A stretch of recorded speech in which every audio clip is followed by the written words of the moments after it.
En esta revelación, yo iba andando por un monte. Recuerdo que estaba oscureciendo. De repente una luz muy clara y brillante iluminó el cielo. Las personas comenzaron a ascender. Las que caminaban a mi lado elevaron sus brazos al cielo y comenzaron a ascender también. Pude ver claramente la expresión en sus rostros.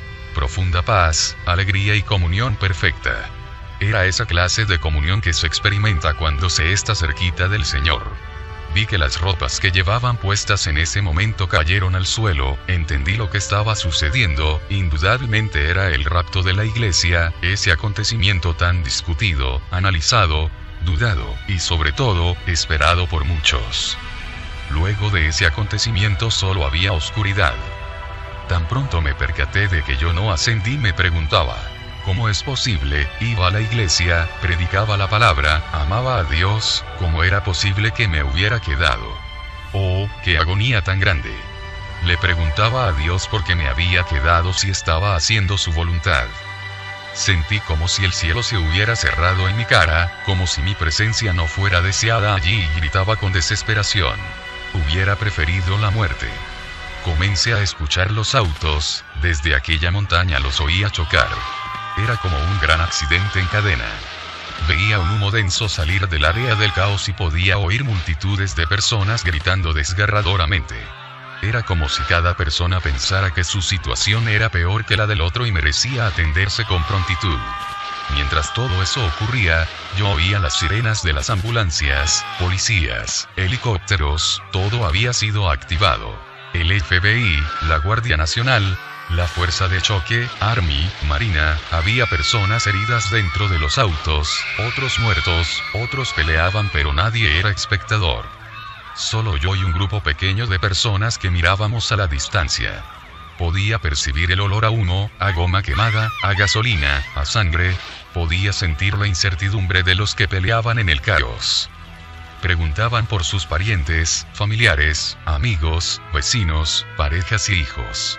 Cuando salí del estado de shock volví a darme cuenta que, aun cuando estaba retirada del caos, estaba todavía en la tierra y comencé a gritar con todas mis fuerzas. Porque Dios mío, me di cuenta que si me refugiaba me podían matar, aunque estar muerta era mejor para mí. Mi alma necesitaba respuestas y en medio del sollozo y la agonía le seguía preguntando a Dios el por qué me había quedado. Recorrí un tramo largo junto al pequeño grupo de personas que estaban a mi lado quienes también clamaban en su desesperación. Llegamos a un local y sellamos la puerta. Una vez adentro, todos clamamos de rodillas gimiendo, llorando dolorosamente. No nos habíamos percatado que estábamos dentro de una iglesia hasta ese entonces. De repente, vimos a un ángel con vestiduras blancas descender y una vez en el suelo se transformó en hombre y nos dijo que Dios lo había enviado para contestar nuestras preguntas. Nos indicó que cada uno comenzara a relatar su vida hasta llegar al momento del arrebatamiento y que solo entonces nuestras preguntas serían contestadas. Así, uno a uno relató su vida. Yo oía sin entender, miraba sin ver y respiraba sin fuerzas porque sabía dentro de mi corazón que aunque mi duda fuera aclarada, ya no habría oportunidad para mí. Cuando me tocó el turno, relaté mi vida hasta el momento de mi conversión, mientras aquel ángel observaba cuidadosamente y con detenimiento. Entonces me interrumpió y me dijo: te cuidaste de los pecados grandes como no adulterar, no robar, no matar, etcétera, etcétera, pero de los pequeños como mentir, celar, tener ira, contiendas, hipocresía no, y no cultivaste una vida totalmente consagrada a Dios, de no solamente parecer cristiana sino de serlo, y esas pequeñas cosas que aparentemente no te apartan de Dios porque nadie las nota.